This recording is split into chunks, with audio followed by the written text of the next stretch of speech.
Welcome to Profiles with Jason Patterson. Thanks for joining us as we reflect upon the legendary career, extraordinary life, and remarkable journey of basketball player coach Bobby Cremins.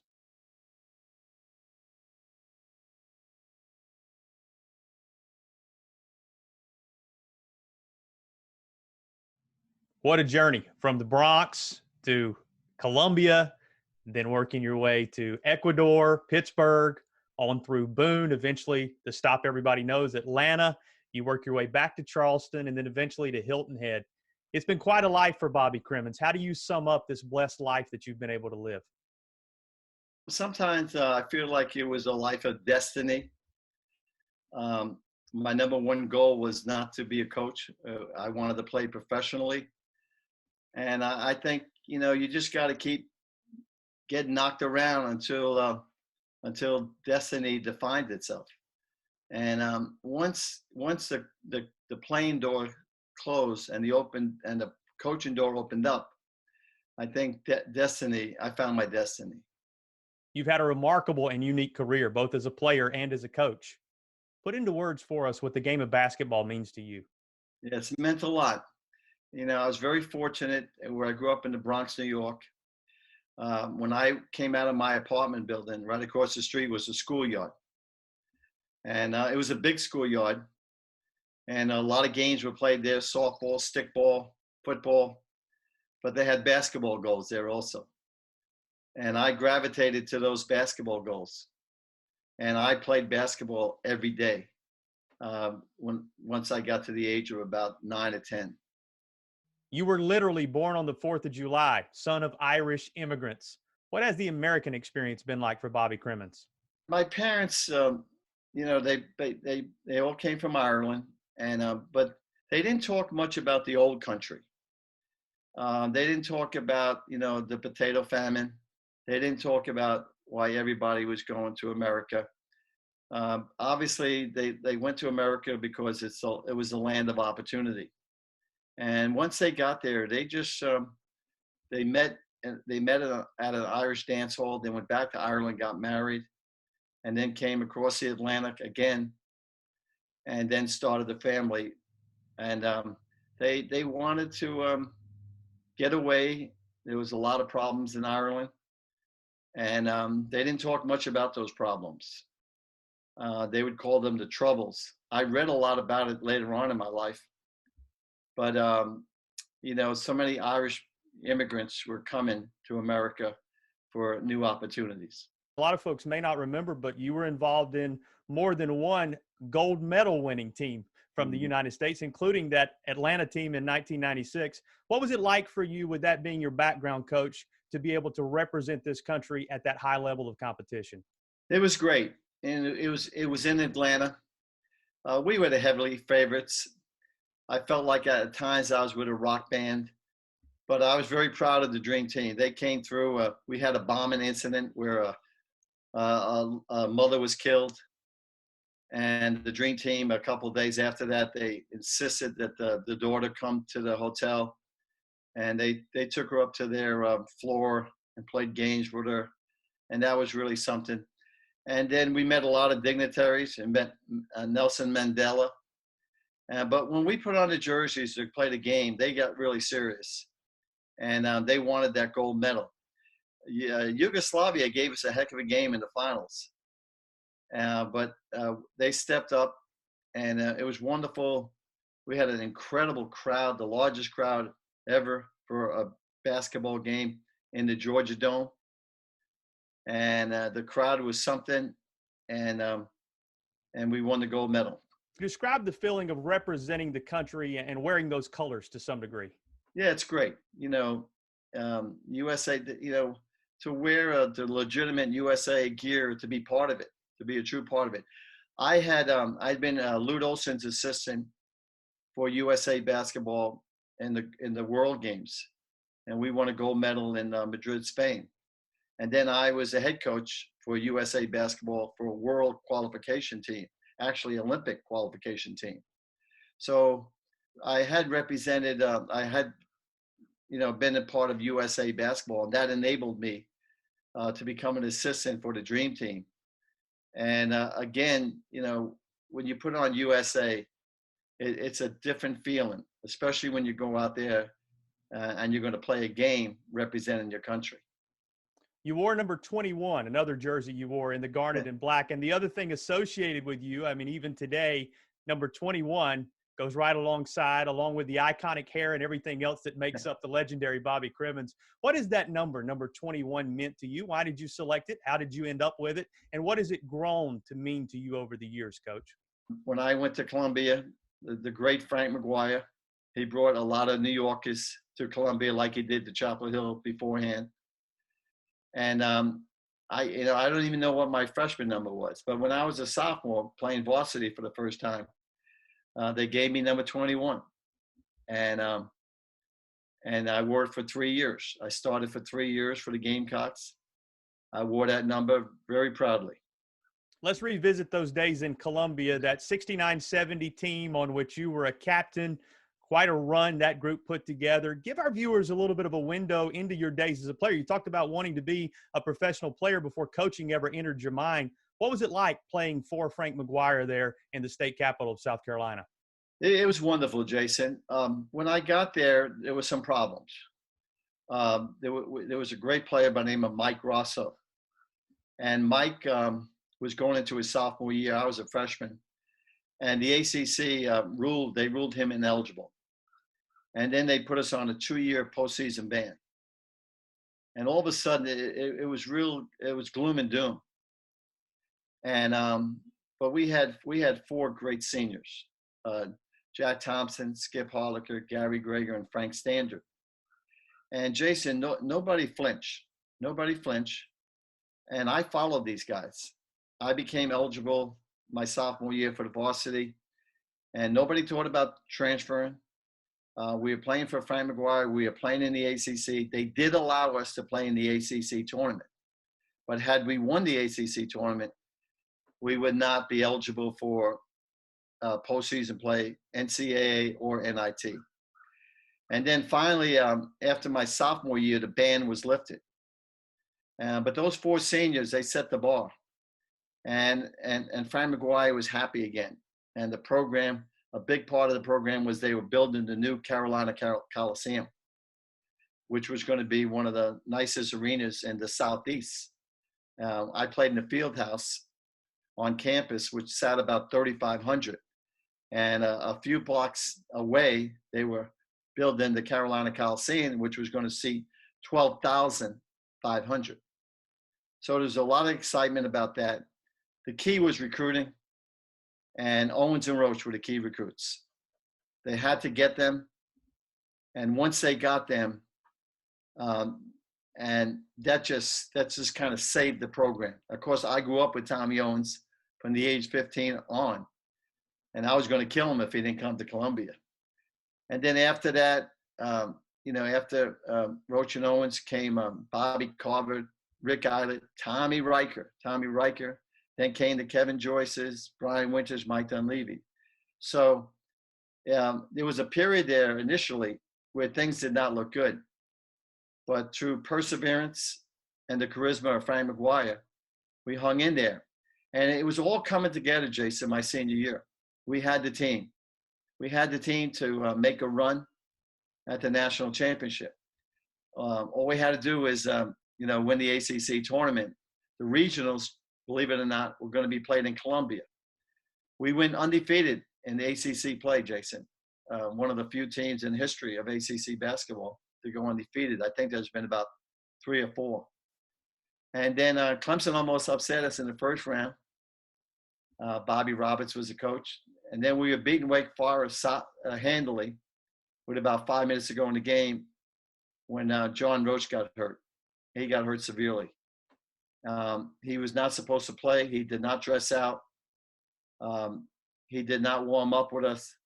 And while we were warming up, Jason, they were shooting him up. And we came back in the locker room, and there was number 11, John Roach, in uniform. And it kind of stunned us because as a captain, I told our team, we're going to win this game for John Roach, and we would have. And John played, and of course, the rest is history. NC State played a great slow-down game, and they beat us in double overtime. and I did not handle that well. Um, but yeah, obviously, our season was over. We could not even go to the NIT because we were hosting an NCAA tournament in Columbia. Had we won that game, we would not have won in Columbia without John Roach. With a healthy John Roach, I think we would have won. St. Bonaventure won in Columbia with great Bob Lanier, and they went to the Final Four. I think if with John, we'd have went to the Final Four. Maybe had a chance to coach, play against Lou Alcindor and UCLA. And don't forget, in 1957 at Chapel Hill, Frank McGuire won a national championship, defeating Wilt Chamberlain. So it would have really been some story, Jason, had we made a run and had a chance to defeat, at that time, Lou Alcindor for the national championship. But it didn't happen. And then, of course, the next year they did win the tournament.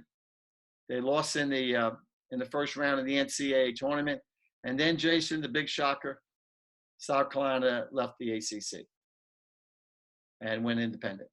So, it was a great script. Coach McGuire did an incredible job, but it was not the story ending that we all wanted. No life is without adversity and disappointment. So it's very interesting that you bring that up. You look back, that 70 tournament comes to mind. You think about all the turnarounds you've been a part of as a coach. There have to have been difficult moments all along the way. What's your perspective now, Coach, as you look back on those adversity moments, the obstacles that you've had to overcome in order to be successful in your career and in life? Yeah, I didn't realize that at the time. As I alluded to, I did not handle that loss very well. But in answering your question, when I look back now, I think adversity is part of life. I think, in order to win, you got to learn how to lose. You got to deal with the setbacks, and you got to persevere. You got to hang in there. It's not easy. It's not easy at all. And there are times where you got to let go and move on to another challenge. But when you have these setbacks, when you have these tough losses, you got to have the resilience. You got to have tough skin. You got to realize that it's part of the game. It's nature of the beast. And now I can look back and I can see that adversity is all part of the journey. I didn't realize a lot of it at the time. You played a year of pro ball in Ecuador. When you look back at that experience, how did it shape you? What kind of difference has that made in your life? What lessons did you pick up there that have either challenged you or prepared you for other things along the way? Yeah, well, I tried out for an ABA team. I tried out for the Pittsburgh Condors, and then I got traded to the Carolina Cougars. And I was the last guy cut. Bones McKinney cut me, last guy cut from the Carolina Cougars. So I was all over the place. I went to Ecuador. Somebody told me about an opportunity there, and that was a life-changing experience.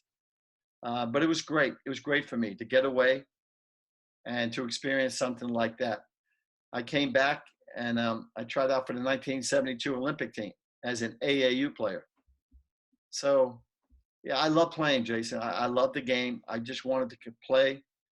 I felt like I could make the NBA. I was not a great shooter, but I felt like I was good enough to make an NBA team, and that was my number one goal.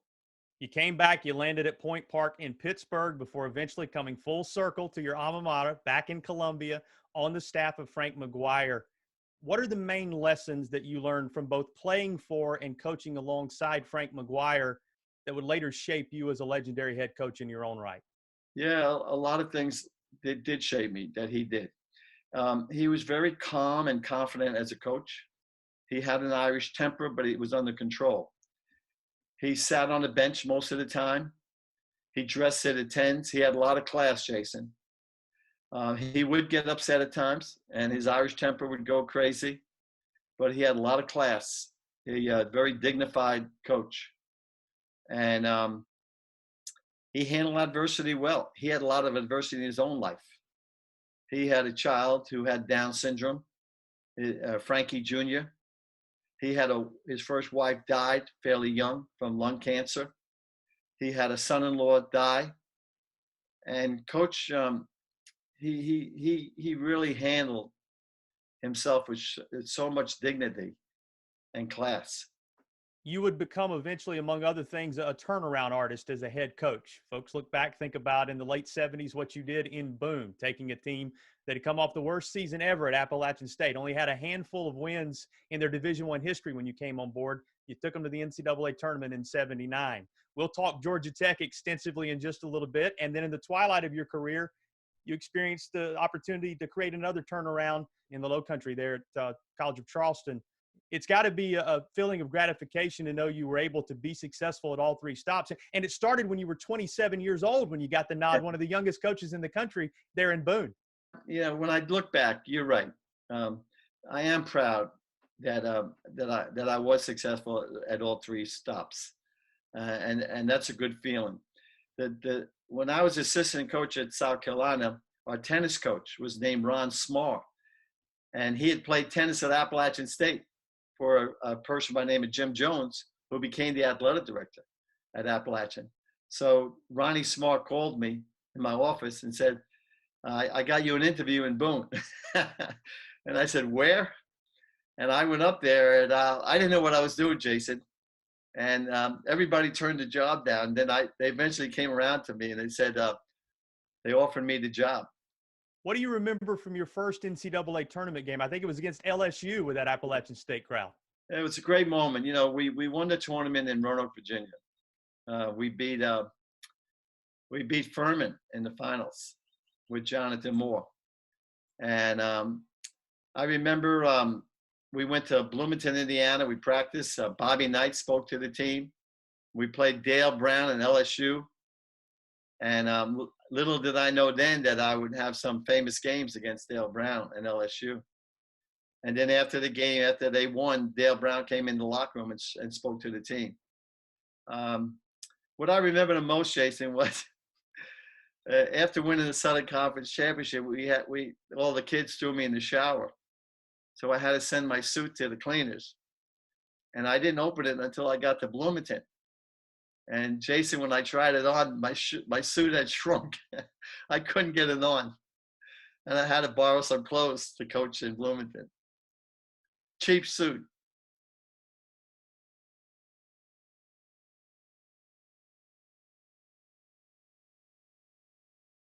Well, we've talked adversity and obstacles that you have to often overcome in life. Let's talk triumph just a little bit.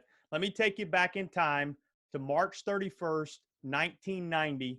You walk onto the floor having taken Georgia Tech to its first ever Final Four. Walk us through what that moment was like. It was fantastic.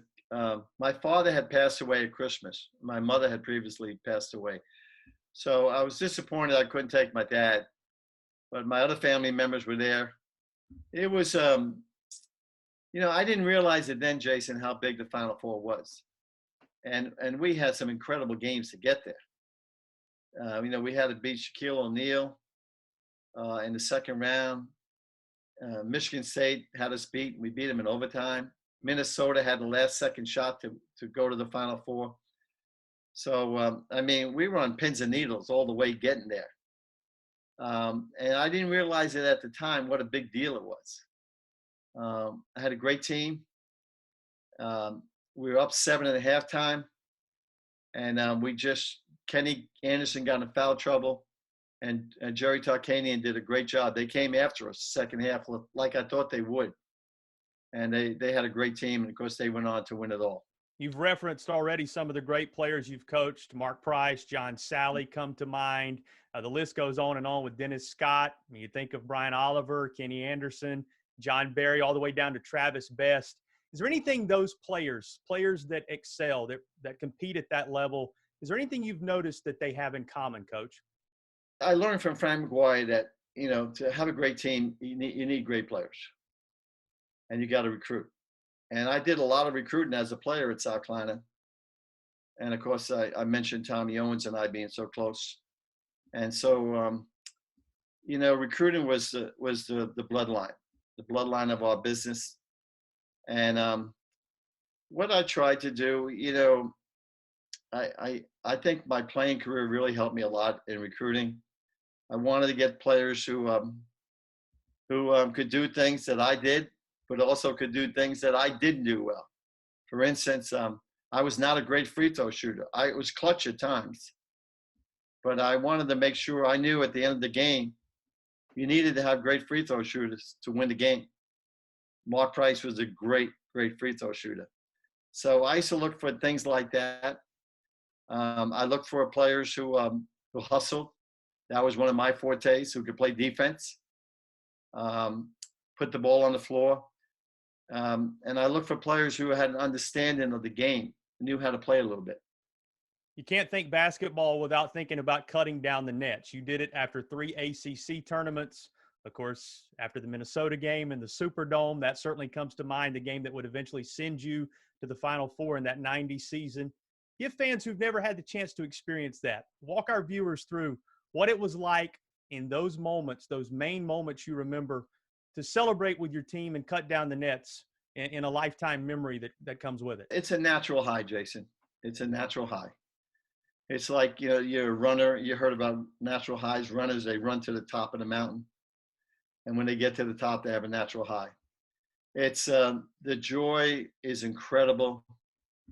For the joy from everybody, from the players, the fans, the family, and then the recognition you get. But to be able to put a group of young men together and to play as a team and to win a championship, it's just it's a wonderful, wonderful feeling. You feel great about yourself, and it's pure joy. What were your main vehicles, your main tools to motivate those players to experience those kind of moments in the end, Coach? I talked about the family atmosphere. I believed in the family atmosphere. I felt like a surrogate parent, and I could yell at them pretty hard at times. I could get on them, but I truly loved my players, Jason. They were like a family to me, extended family. I wish I could have helped everyone, but that's not the case.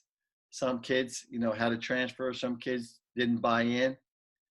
But, I always felt like those kids they're putting their guts out there. They're diving on loose balls. They're playing their hearts out for you. And, I always appreciated that. And even when they would screw up badly, I might get on them at the time, but the next day, as long as they gave 100%, I would come back and talk to them and tell them, look, I apologize. I didn't mean what I said yesterday because they gave 100%. So basically what I wanted, Jason, I wanted them to give everything they had. I didn't want them to leave anything out. I felt like it was up to me to try and get the most out of their talent I could. And I wanted to push them to see them play hard. And when they played hard, and, it's easy to tell, who's playing 100% and who's not. When they gave their all and when they fought like that, Jason, I promise you, I never said a word to them. You enjoyed Coach of the Year honors in that 90 season that we've talked about on more than one occasion throughout this interview. And 7 different times you were selected Coach of the Year in your conference, whether it be the Southern Conference or eventually the ACC. And then I guess you would say back again to the Southern Conference. But, Coach, among all the accolades you've received, what accomplishments is Bobby Cremins most proud of? I can answer that very easily, Jason. The thing I'm most proud of is accomplishing my parents' goal. My parents set a goal of having their children live the American dream. And I feel like I have lived the American dream. And I continue to live the American dream. And that is by far, the thing I'm the most proud of. Let's talk ACC basketball for just a little bit. You were in that league in peak times, both as a player and as a coach. Sum up those 2 very different eras of basketball in which you had your fingerprints all over the ACC. Well, as a player, it was just so much fun playing for Fran McGuire and seeing the city of Columbia just go crazy. And then I mentioned the new Carolina Coliseum. All of a sudden, it was big-time basketball in Columbia. It's sort of like, football has gotten so big there. Frank Martin's done a great job there. But back then, it was like we were on top of the world. The whole city adopted us. Everywhere we go, we had trouble paying for anything.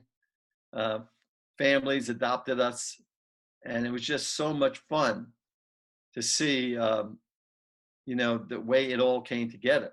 And it's just a shame that we couldn't finish the job, because, like I said, it would have been really incredible story. But John getting hurt, I feel, was a major factor. And you can't avoid injuries. That's all part of the game.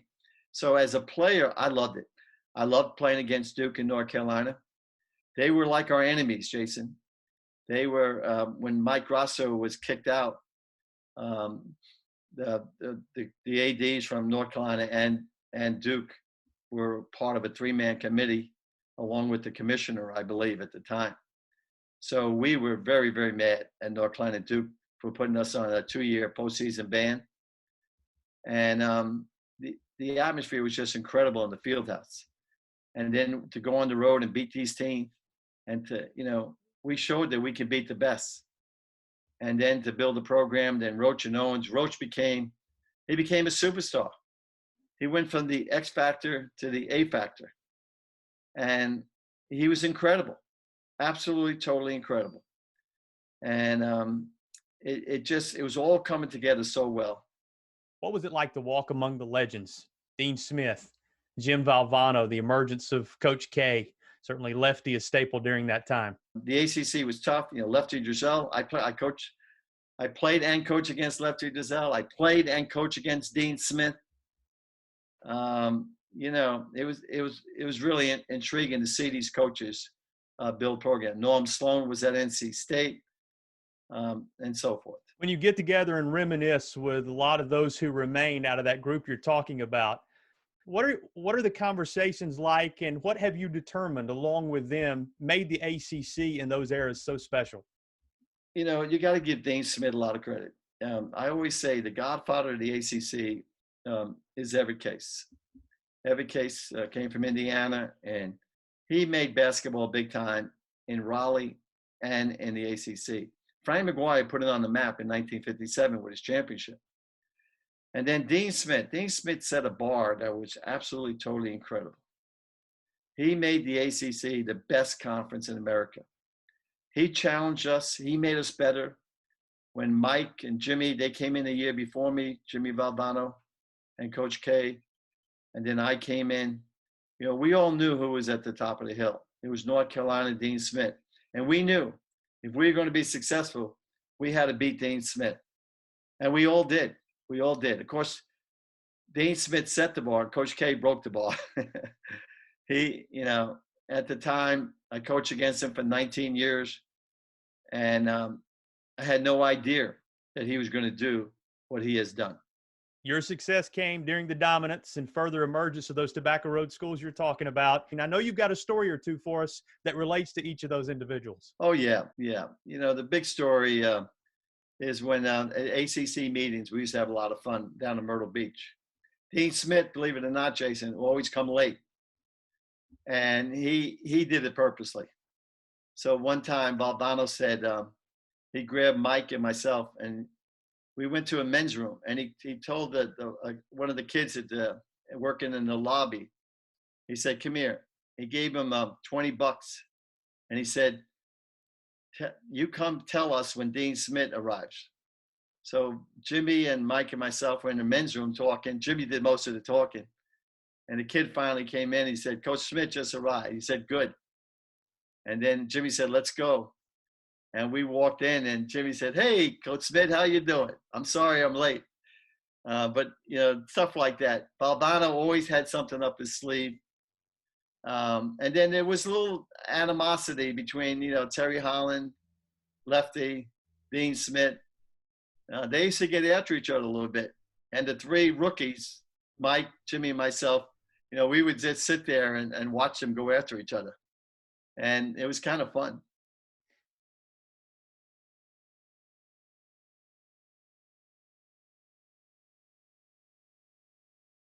Sum up the careers, the impact of each of those head coaches in a word or two as I give their names back to you. Jim Valvano.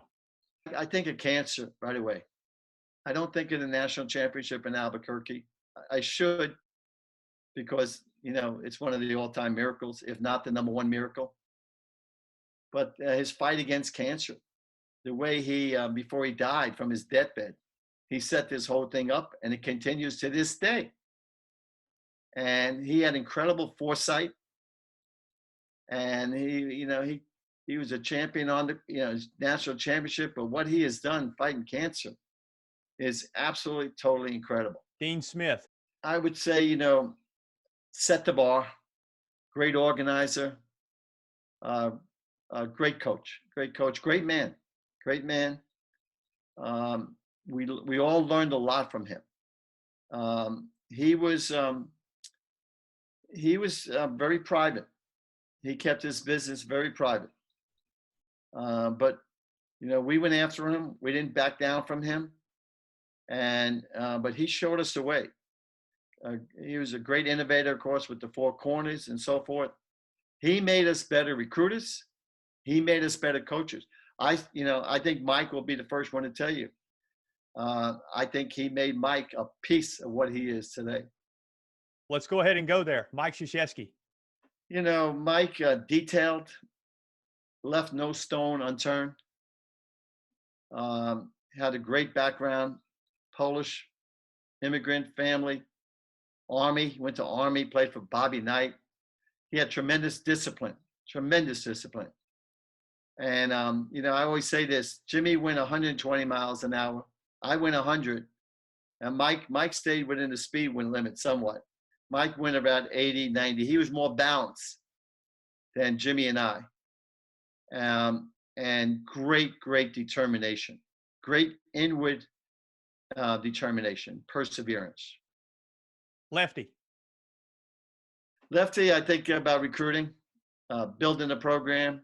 Promoter is a great word for Lefty. Took Davidson to a complete another level. But Lefty, incredible recruiter. He just incredibly, and loads of perseverance. He would just never take no for an answer.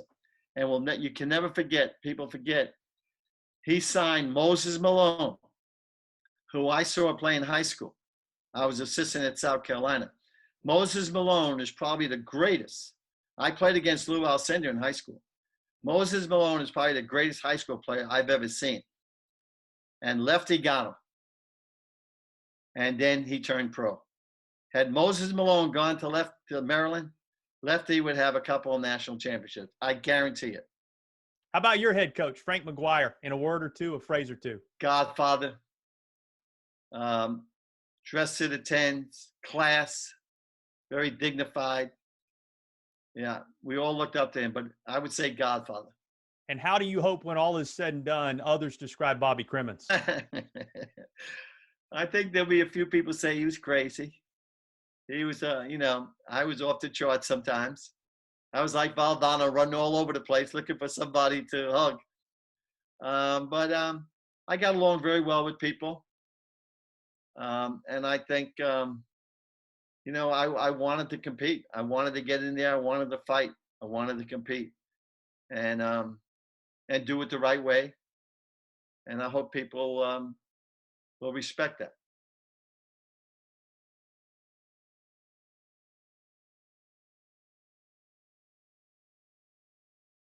When you accomplish what you were able to accomplish at a place like Georgia Tech, what does the Rambling Wreck mean to you? I mean, it gets in your blood. So to this day, what does Georgia Tech, what are those colors? What is that environment? When you go back and you glare down and walk across Cremins Court, what does it mean to you? It's like my baby. There are times I wish I lived in Atlanta, but I can't handle that traffic. It's a great school, but I love seeing Georgia Tech do well. I consider it like my baby. I wish at times I lived closer where I could go to more games and be there more. But I go when I can, and I'll do anything I can to help Georgia Tech. You almost came back to Carolina in '93. What does your alma mater still mean to you? Your degrees came from there. Those formative moments of your life happened there as a player. What do the garnet and black colors mean to you for a lifetime? They mean a lot to me. We all have regrets in our life, and I've had a few crises in my life, and that's one of them. That might be right at the top. um, because of it being my alma mater. And again, I did not handle that situation well. At first, I said no, and everything was set in place. And then as a few days went by, and I called Mike McGee and I said, "Did you find a coach yet?" He said, "No." I said, "Well, I think I'm going to come." And I just didn't handle that well. And I heard a lot of people in Columbia, um, and Mike McGee, who passed away. But once I got there, I realized that my whole body turned to me. It was a mistake, and I wasn't doing too well, Jason, until Eddie Fogler got the job. And Eddie was National Coach of the Year at Vanderbilt. And once Eddie got the job, that's when I started my recovery, because then I knew South Carolina was in good hands. So, you know, one of my sayings today is, don't look in the rearview mirror. And I try not to do that. But I love my alma mater. Jason, majority of people have treated me great in Columbia.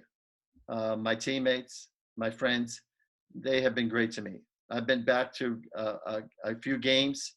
I couldn't go last year. There was a conflict. But we have an alumni game every year I try and go back to. And I will always love being a Gamecock. Even that experience that you walked us through that was somewhat painful just speaks to how much of your heart still remains right there in Columbia, no doubt about it. Now, you were called Cakes there during your playing days. Is that right? That's correct. Where did Cakes come from, Coach? Well, I used to go into the Russell House, and that's where we had lunch and dinner. And we had this big table where all the athletes and their girlfriends would eat lunch and dinner. And some girl said, "I can't understand the word that guy is saying." And another guy said, "Yeah, he talks like he has cakes in his mouth." And so they started calling me Cakes. That's a good story. Good stuff. You and I have had the chance to broadcast some games together. Yeah.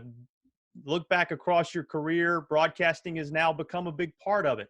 Is that something you thought maybe all along you wanted to do? Did it just kind of happen? And how much gratification has staying close to the game through broadcasting given you? The broadcasting thing was the thing that just came up. I had no plans to be a broadcaster. I was worried about the way I speak, my pronunciation. I wanted to coach. I felt like, I'm a coach. But I got some great opportunities in broadcasting. And I was not a star in any way. But what it did for me is what you just said. It kept me close to the game. It's probably one of the reasons, I didn't get the College of Charleston job for 6 years after I left Georgia Tech. But I had no problems because the broadcasting enabled me to stay close to the game, watch coaches coach, see what the new offense, defensive schemes were. And so when I went back to coaching, it wasn't like I was in the closet for 6 years. Is there anything that you think would surprise folks about Bobby Cremins, his makeup, his desires, his goals, what he's accomplished in life, how he looks back at things? I don't know. I was really glad I got that College of Charleston job because, Jason, I thought after I left Georgia Tech in 2000, after a year or two, I should have went back to coaching. And 6 years went by, and I thought I'd never coach again. And I enjoyed coaching 6 years in Charleston. That's a great city, great school, and I enjoyed that very much. So, I have 2 grandsons in Philadelphia that are the joy of my life today. I do love this game. I'm worried about the game. I'm worried about the game of basketball. I don't know where it's going with all this new NIL stuff, transfer rules, kids leaving and being eligible right away. There's a lot of stuff going on. And I want to see this game continue to be great and give opportunities that I had. There's so many opportunities in the game of basketball, managers, players, coaching, administrators. Just I could go on and on. And the game has evolved into a great, great game. When you see I coach against Stephon Curry, and you see what he's done. So for me, I just want to see the young people have the opportunities that I had, the opportunities to play the game, and the opportunities to coach the game, and let them live out their dream like I was able to through the game of basketball.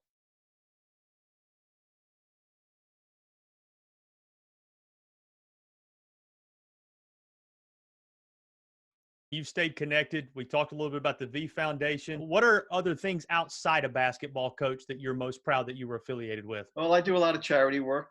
I'm on the board of Coaches versus Cancer, and that's a big thing. Every year we have a golf tournament. I'm very proud of the coaches, the way they respond there. I'm involved with charity, church work, fundraising for different projects. I do projects, Jason, and if I like the project, then I get heavily involved with it. I'm writing a book, so that's a project right now. So I try and have goals. I think I try and have projects, and when I have a project, that gives me things to work on, things to do, and I think that is very, very important to me. There's a lot going on in our world, and I hope and pray that basketball will still be a big part of it. All right, Coach, we'll finish up with some basketball advice and some life advice. When it comes to basketball, the youngsters out there who are looking at making that such a big part of their life, what's your message to young players, young coaches in the game of basketball? It's simple. What you put into something is what you get out of it.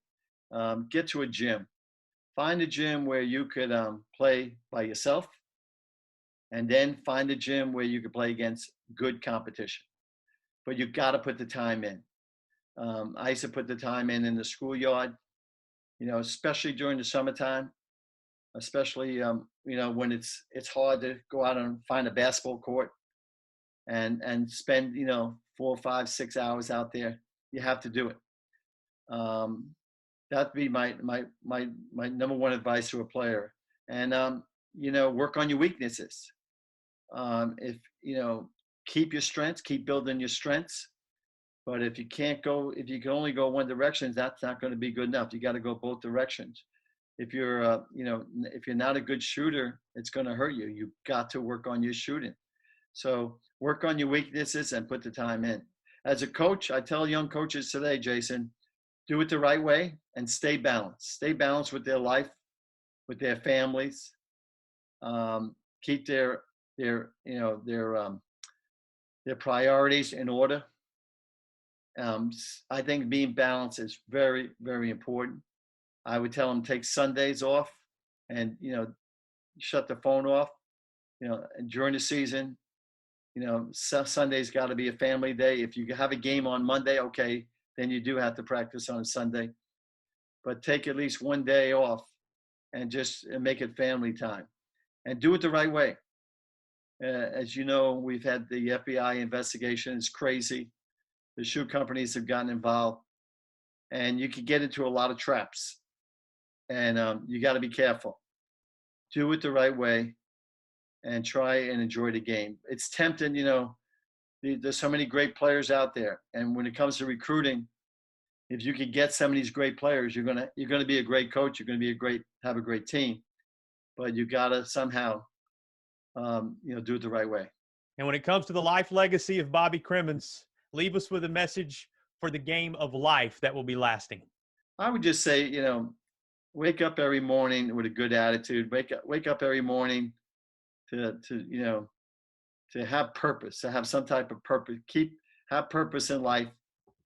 Do projects. Get up in the morning and get after your dream. Well, thank you for your time, Coach. You've been great as always. I appreciate it, my friend. Okay, Jason. Enjoy talking with you.